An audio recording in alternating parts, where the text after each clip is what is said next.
Lunes 23 de septiembre de 2024. Tres mensajes del Evangelio de hoy, tomado del Evangelio de San Lucas, capítulo 8, versículos del 16 al 18.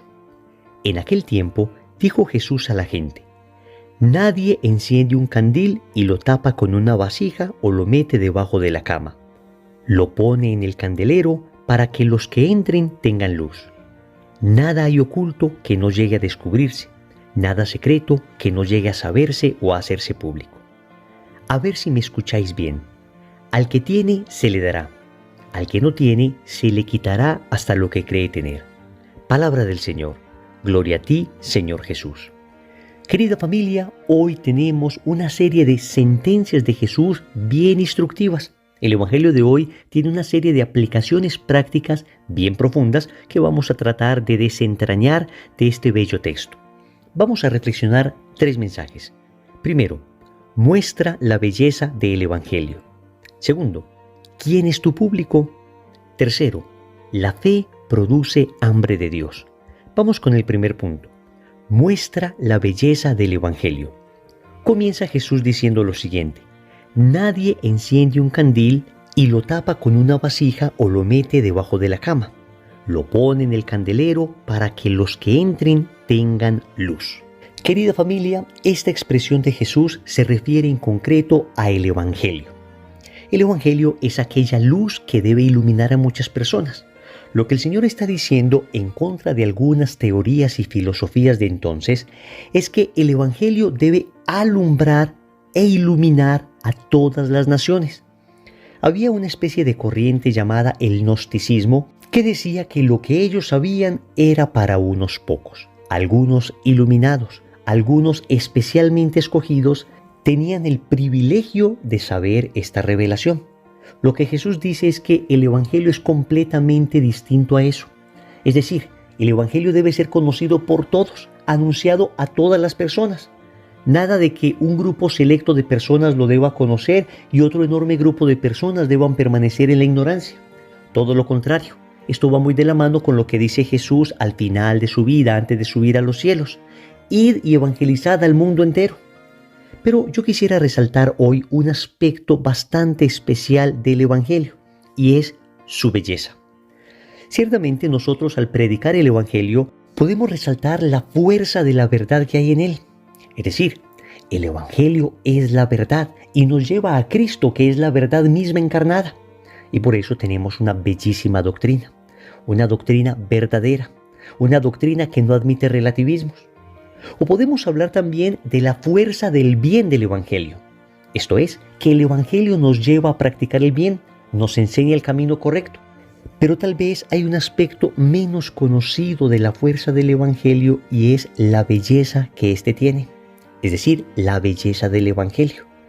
O sea, la capacidad que tiene de atraer por sí mismo.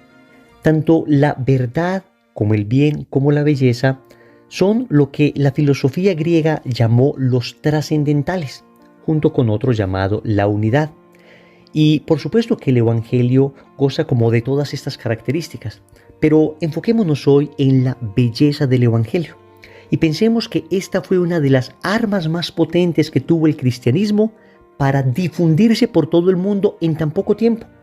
Sabemos que en muy pocos años el Evangelio se había predicado a una enorme porción del Imperio Romano.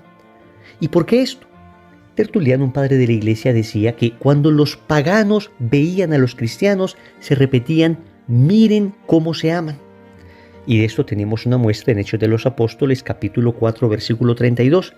Dice así: la multitud de los creyentes no tenía sino un solo corazón y una sola alma.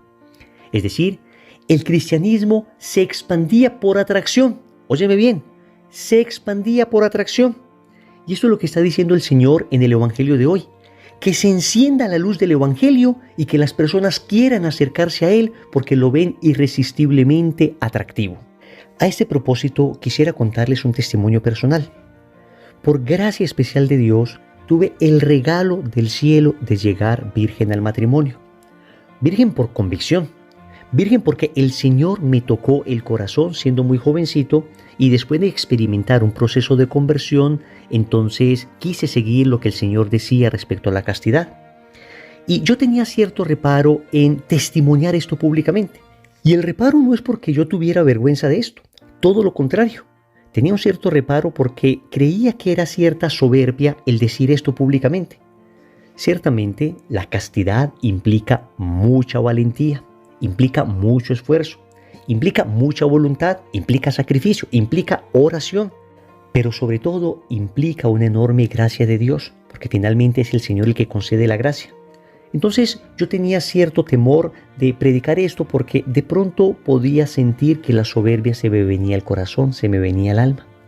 Pero un sacerdote santo, director espiritual que tuve, me dijo: predica esto a los jóvenes y predícalo con fuerza, porque muchos se sentirán identificados con este testimonio. Muchos sentirán en su corazón el deseo de seguir esto. Muchos, por la belleza de una vida vivida en castidad con profunda alegría, con profunda libertad interior, con un tremendo gozo en el alma, se sentirán también atraídos a vivir de esa manera. Y efectivamente, así fue. Efectivamente, así fue. Queridos amigos, lo que trato de decirles es que nosotros debemos contar a la gente lo maravilloso que es seguir el Evangelio. El mundo trata de desfigurar la imagen del cristianismo y le hace creer a todo el mundo que los cristianos que viven la ley del Señor son personas amargadas, son personas aburridas, retraídas, son personas que cargan con un pesado fardo en sus espaldas y que les tocó vivir así, cuando es todo lo contrario. Seguir el Evangelio es libertad. Vivir aquello que Dios enseña da tremenda alegría interior, paz inexplicable en el corazón, gozo inquebrantable. Por eso yo quiero invitarles para que hoy cumplamos lo que dice el Evangelio. Esta luz que se ha encendido en tu vida debe iluminar a muchas personas. Por eso no tengas vergüenza de mostrar la alegría de seguir al Señor. No tengas vergüenza de mostrar un lindo matrimonio. No tengas vergüenza de mostrar una bella familia numerosa. No tengas vergüenza de proclamar que vives un noviazgo en castidad. No tengas vergüenza de decirle al mundo que crees, que oras, que vas a misa, que estás consagrado a Jesús por María, que rezas el rosario, y cuéntalo con profunda alegría, con profundo gozo, que créeme, puede que algunos traten de apagar esa luz porque les encandila, porque están tan acostumbrados a la tiniebla y a la oscuridad que no la resisten. Pero serán muchos, en cambio, los que se sentirán irresistiblemente atraídos por esa luz que llevas en tu corazón. Y ciertamente nada de eso será mérito tuyo. La vela no puede decir que ella es la luz. No, simplemente es portadora de la luz.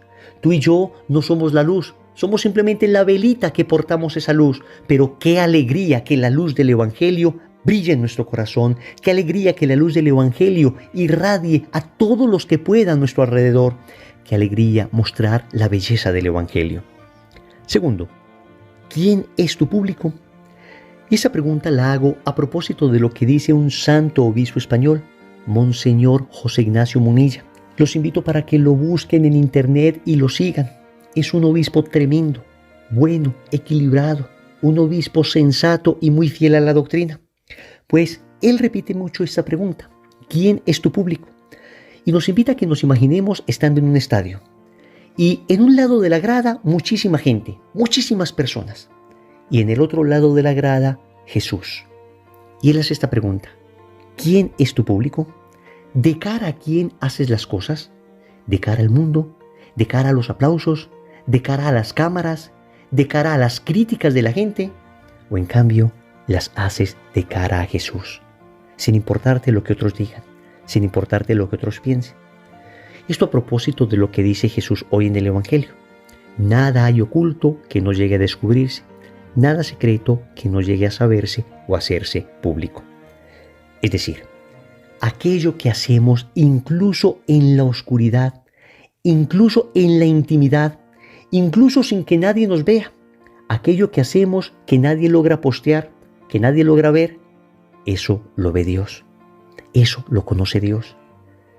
Es una invitación de Jesús para que no seamos hipócritas, para que no tengamos un doble rostro, para que no actuemos de una manera de cara a la gente y de otra en el ocultamiento de nuestra soledad, porque el público más importante siempre está allí, Dios nuestro Señor.